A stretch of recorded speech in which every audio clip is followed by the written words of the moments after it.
Focusing thoughts for week 1, module 1. John Dewey was a philosopher, educator, and activist. He is known as the father of progressive education. His educational philosophy and practice emerged during the progressive era of the late 19th and early 20th century, hence the name progressive education.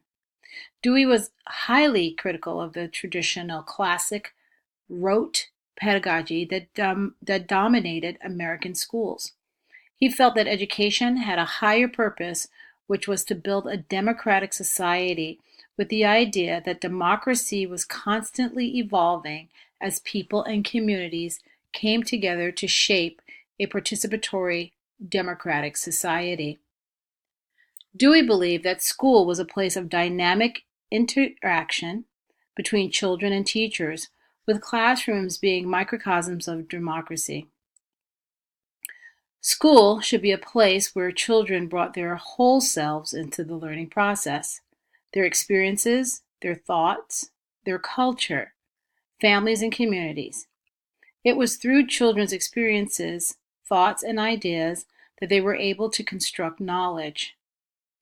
True knowledge was constructed through integrated studies that revolved around constant inquiry, children's experiences, and children's active representations of their learning. The idea of hands-on learning and thematic curriculum came from Dewey. Dewey is a great believer in group process, children working in groups, bringing their individual selves to the process to problem solve and construct new knowledge.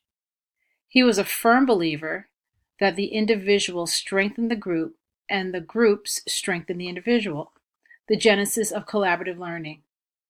In this group process, democracy was being created. Dewey's progressive education started with the University of Chicago Laboratory School in 1890, and it took hold in the American education until 1950, where a back-to-basics approach was espoused to match the political conservatism of that time.